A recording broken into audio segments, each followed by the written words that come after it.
આજે વાત કરીશું ગુનાખોરીમાં એક એવા દ્રશ્યોની કે જેમાં આપ પણ ચોકન્ના થઈ જશો। જી હા, ધ લોકસત્તામાં હું આપને બતાવીશ એવા દ્રશ્યો કે જેમાં સ્પષ્ટ દેખાય છે કે એક બાળકીને કેવા બે યુવકો અહીંયા રમતી બાળકીને ઘરની નજીક જ ઘરની બહાર જ રમતી બાળકીને કેવી રીતે બે યુવકો દ્વારા ઉઠાવી લેવામાં આવે, જો કે સદનસીબે આ બાળકી બચી ગઈ હતી। તો વાત કરીશું આ દ્રશ્યોની ગુનાખોરીમાં। રાજસ્થાનની રાજધાની જયપુરથી કેટલાક સીસીટીવી ફૂટેજ સામે આવી રહ્યા છે। દાવો છે કે આ સીસીટીવી ફૂટેજ જયપુરના છે। જયપુરમાં એક ઘરની બહાર શેડ છે અને આ શેડમાં એક 4 વર્ષની માસૂમ રમી રહી હતી। ત્યારે જ અચાનક બે યુવકો આવે છે જેમની ઉંમર પણ કંઈ ખાસ લાગતી નથી। 15 થી 20 વર્ષની વચ્ચેની ઉંમર હશે આ બંને યુવકોની, એટલે કે સગીર વય કહી શકાય। તેઓ આ નાની બાળકી જે રમતી બાળકી હતી ઘરની બહાર ઘરના પ્રાંગણમાં રમતી બાળકીને ઉઠાવી જાય છે અને શેડની પાછળ સુમસામ જગ્યા પર તેને લઈ જવામાં આવે છે। તો કે ત્યારબાદ આ 4 વર્ષની બાળકીએ બૂમો પાડી હતી અને આસપાસના લોકો, આસપાસના રહીશો અહીંયા એકત્રિત થઈ ગયા હતા।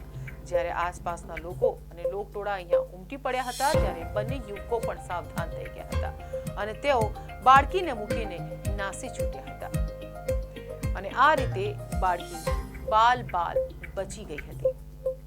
હવે અહીંયા પણ આપને એવું લાગતું હશે કે શું બાળકો હાલના સમયમાં આપના જે બાળકો જે આપના ઘરના પટાંગણમાં રમતા હોય છે બિંદાસપણે, શું ત્યાં પણ તેઓ સેફ નથી, ત્યાં પણ તેઓ સુરક્ષિત નથી? અને ખાસ કરીને બાળકીઓ અને આવી ઘટનાઓ દિવસે ને દિવસે રોજ એક ઘટના તો આપણને આના વિશે જોવા મળતી જ હોય છે, સાંભળવા મળતી જ હોય છે।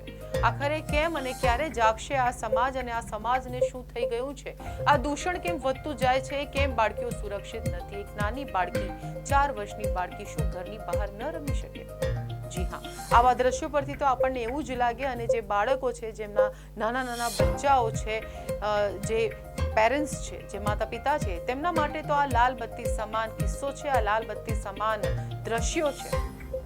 આમાં સ્પષ્ટ જોઈ શકાતું હતું કે કેવી રીતે એક બાળકીને બંને યુવકો બિંદાસપણે જાણે તેમને કોઈનો ડર જ નથી તેવી રીતે એ બાળકીને ઉઠાવી જાય છે। ખબર નહીં તેની સાથે શું અઘટિત ઘટવાનું હતું, પરંતુ અહીંયા સદનસીબે બાળકી સેફલી સુરક્ષિત રીતે પાછી વળી હતી અને તેને બચાવી લેવામાં આવી હતી। જો કે આ બંને યુવકોએ તેના પરિવારને જાનથી મારી નાખવાની પણ ધમકી આપી છે તેવી પણ જાણકારી મળી રહી છે। જ્યારે તેના પરિવાર દ્વારા આ બંને યુવકોને તેની પર સખત કાર્યવાહી કરીશું તેમ જણાવવામાં આવ્યું હતું, ત્યારે આ બંને યુવકો દ્વારા પરિવારને જાનથી મારી નાખવાની, તેમની પર હુમલો કરવાની ધમકી પણ ઉચ્ચારી હતી તેવું પણ જાણવા મળી રહ્યું છે।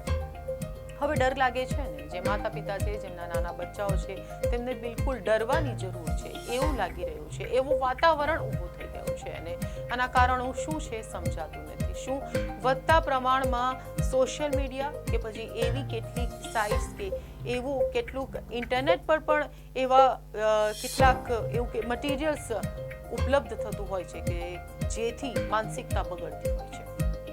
તો શું આની પર બેન આવવું જોઈએ અને આવા કિસ્સાઓને વધતા કેવી રીતે અટકાવી શકાય? આપની પણ પ્રતિક્રિયાઓ ખૂબ જ આવકાર્ય છે। આપ આપની પ્રતિક્રિયાઓ, આપના મંતવ્યો અમારી સાથે શેર કરી શકો છો, કમેન્ટ કરી શકો છો, અમારા વિડીયોઝને લાઈક કરો, શેર કરો, સબસ્ક્રાઇબ કરો ચેનલને અને ફરીથી મળીશું ગુનાખોરીમાં નવા કોઈ કિસ્સા સાથે, નવી કોઈ ઘટના સાથે। રજા આપશો। નમસ્કાર।